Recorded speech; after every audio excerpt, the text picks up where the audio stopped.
This episode of Techno Buffalo is brought to you by Full Sail University. What's up, everyone? Welcome back to another episode of Ask the Buffalo, the show where you can ask me, Ashley Esqueda, aka Not John, any question you might have from the wide world of technology.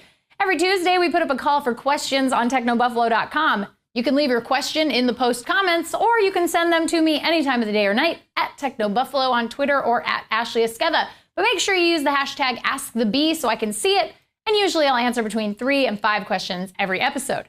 Well, this week we're going to talk about the full-size iPad versus the Retina iPad, design minimalism, and more. This is Ask the Buffalo, so let's get answering.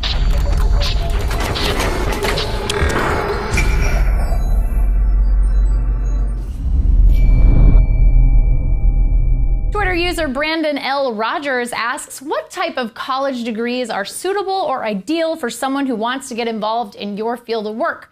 That's a really good question. It's something that's really interesting. There are about 1 million ways you can get into writing about consumer electronics. The first way would be start up something yourself, Brandon. You could do it. We have the power, we have the technology, we can build it.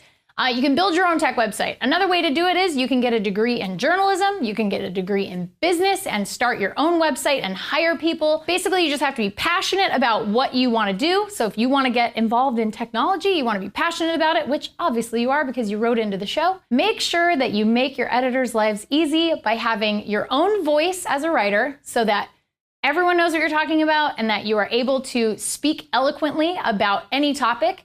And also, you want to make sure that you have great spelling skills, great grammar skills, so that people are not constantly cleaning up after your articles. So those are the 2 things I would say to work the hardest on, but honestly, you can get in pretty much any way that you can. I mean, if you can get a job working at a website, do it. Our next question comes from @ComicBooksGuy. He says, John, I have to get an iPad for school and I don't know whether to get the mini or the newest one with the Retina display. Well, Comic Books Guy, I have to ask you this question. Are you going to be using this iPad to read comics? Because I think your Twitter handle is sort of giving you away there. And if that's the case, you want to go with the Retina display because you're going to get that beautiful display when you're looking at all of your comic books. However, if you want something that's a little bit more portable, you would be shocked at how many people I know that have gone from an iPad 3 or an iPad 4 to an iPad mini without any complaints. They actually prefer it to the full-sized iPad, mostly because it's a lot lighter. It's easier to carry in a bag. If you have a smaller bag, if you have a MacBook Air, or if you have any kind of thin laptop and you don't want to lug around another huge device, then an iPad mini might be the way to go. But like I said, I'm a little suspicious, Comic Book Guy. I think that you are going to be reading comic books on this iPad, in which case I would say go Retina. Twitter user Ditzy Pixel wants to know, what are your thoughts on the minimalist future of interface design and do you think it will hinder usability? I thought this was a really good question.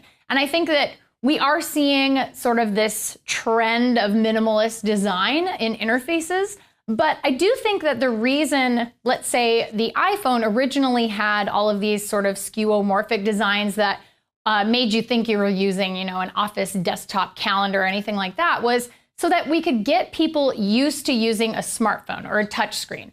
So these are things that people weren't really used to beforehand if they weren't mired in technology. So now people are so used to iPads, so used to iPhones, so used to HTC Ones, Android, Windows Phone, that 3-year-old babies are using iPads. So it's so easy and really kind of in our collective DNA at this point for the most part. I think that minimalist design is really the future of it because we don't have to get people used to using the technology. So if that makes any sense, we know how to use a touchscreen. We know how to use gestures. So in that way, I don't think it'll hinder usability. And I actually think it'll open some doors as to kind of merging the way hardware and software works together. Techno Buffalo commenter Josh asks, hey, Ashley, how does it feel working in an office with all guys?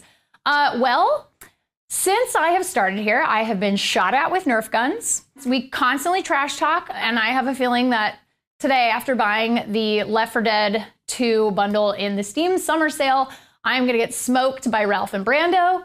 But generally speaking, it's awesome. Everybody's really cool, there's no drama. We all just have a really good time. And of course, there's not all guys here. You have to think about the ladies. Lucy and Ava, obviously we have the wonderful dogs here in the office, and they're delightful. So it's not quite all guys, but all human guys, yes. Before we go, I want to tell you a little bit about Full Sail University. We all know the app business is exploding, and there are a lot of you out there, I'm sure, with great app ideas and no way to create or manage it. Now that's where Full Sail University's online mobile development bachelor's degree comes in handy. So you get to learn both sides of the app coin: programming, so you can create and deploy your app, and business, so you can market and manage it.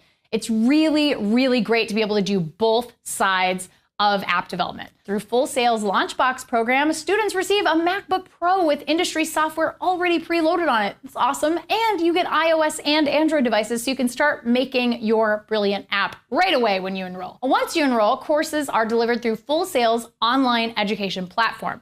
So there's a media-rich curriculum that includes things like video presentations, animations, interactive content, guest lectures, interviews, and even podcasts to help maximize what you're learning. So if you are the person who learns by listening, you can do that. If you're learning by doing, you can do that. And if you learn by reading, you can do that. So if you're ready to take your app development skills to another level and compete in this huge, amazing industry, just head over to fullsail.edu/technobuffalo to learn more about the mobile dev program. And make sure you use our link so that they know we sent you. Well, that's it for this week's Ask the Buffalo. Thank you so much for watching. Please give the show a thumbs up. We really appreciate that. And check us out at technobuffalo.com for all the latest and greatest tech news. Until next week, I'm Ashley Esqueda. See you next time.